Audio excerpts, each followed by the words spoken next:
how was like, cause I don't like auditioning, and it's like it's awkward for me. I only know one person who likes auditioning, Arvinder Robinson.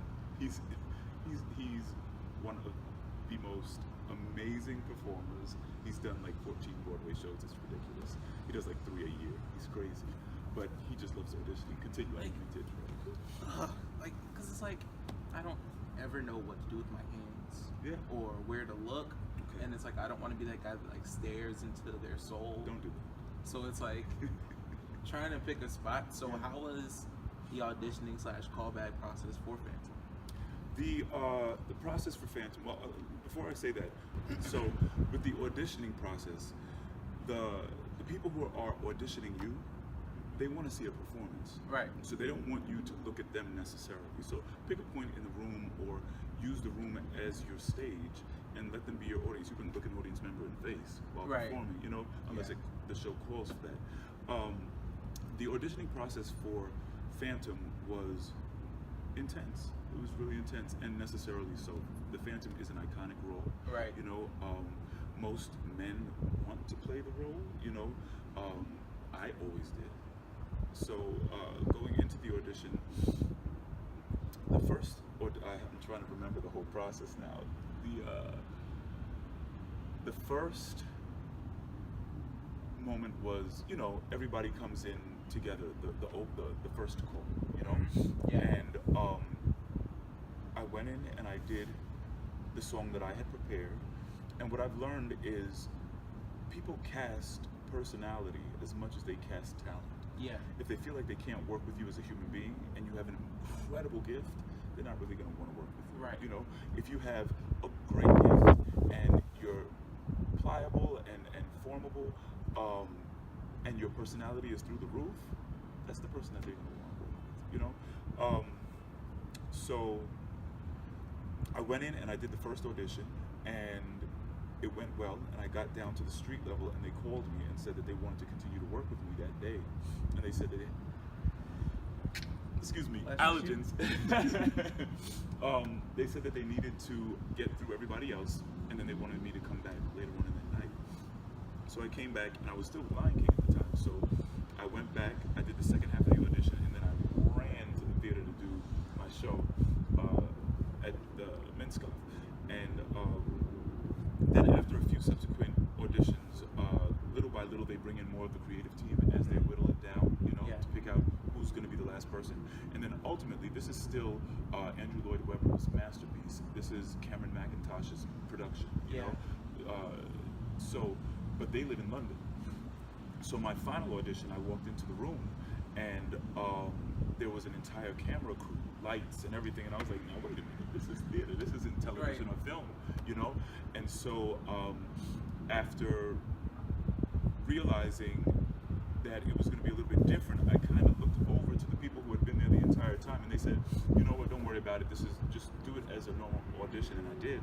And then at the end they said, we're sending this to London. And then once it got to London, Cameron and Andrew Webber, they both saw it and approved, which is kind of amazing that those two people saw Andrew Lloyd, like the Andrew Lloyd Webber. I don't like to think about it because it's overwhelming. because it's like he's like up there. He's the top. Yeah. So Lion King, what was your role? My role in Lion King on the tour, which I was on for a short stint, was Mufasa.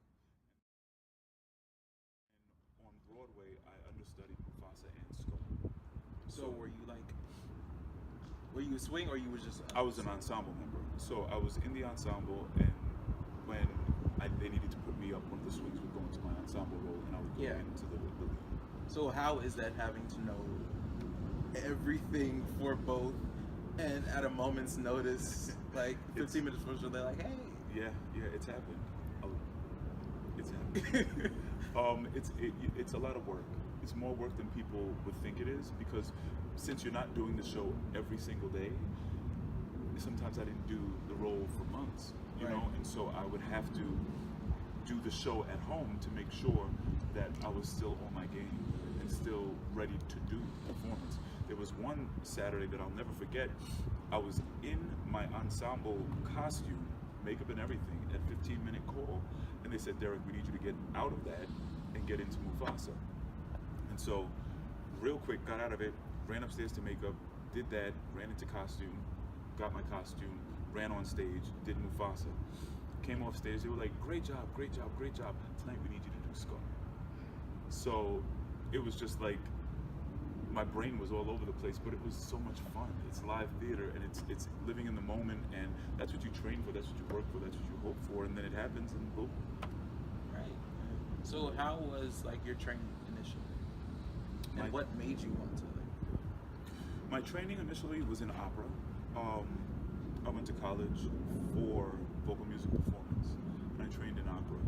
And soon after graduating, I realized what I wanted to go into at that point in my career, and I had a love for musical theater. And so I started to audition. My first audition was actually for The Lion King. I was horrible. I did not do a good job at all. That's when Lion King had first come out, and there was like 400 men auditioning, you know. Because auditioning is as you know, it's an art form in itself. You have 15 minutes to prove to people that what you get an hour, 2 hours to do in a show, you know. Yeah. So I had to learn how to audition, how to walk into a room, be confident, be in control of my nerves, wow them, pick the right pieces that are going to showcase my voice and be appropriate for the show that I'm auditioning for. Hence the need for a book. Right. You know? So that you have several different options. And then if they love you, they may say, well, what else do you have in your book? If you say, nah. This is kind of all I got. Yeah. No, well, I mean, I learned Yeah. the hard way, you know? But, yeah. I'm sorry, the question. So, what do you kind of like hope people get from it? Because it was like, when I saw Norm Lewis, it's like the first Black Phantom on Broadway. Yeah. I was like, well, technically that was my dream, but I'm not gonna really hate. I was like, okay, I mean, it's Norm Lewis. I can't really beat Norm Lewis. So I was like, Yet. He's been in the game longer than you have. You never know where you're going to I mean, like be. way longer. At some point, you'll be at that point. Norm Lewis point? That's like going, you know what? Don't sell I'm gonna yourself do short. ragtime like Brian Stokes Mitchell. Like, I would love to do it like Brian Stokes Mitchell. I'd love to do it like Derrick Davis. And you should love to do it like him. true. Don't So, sell yourself short. What do you think young people like me and others would get out of it? Because I had some friends come see you opening night. Here. Yeah. Mm. And they were like, one guy, he didn't know I'm doing Fiddler on the Roof now. So Right. we're in rehearsals for it. Who are you playing? Laser. And it's like, there's two people that do theater. I love it. And we both auditioned for Tevye. Yeah. They were like, do you sing for Laser? We kind of Yeah. They were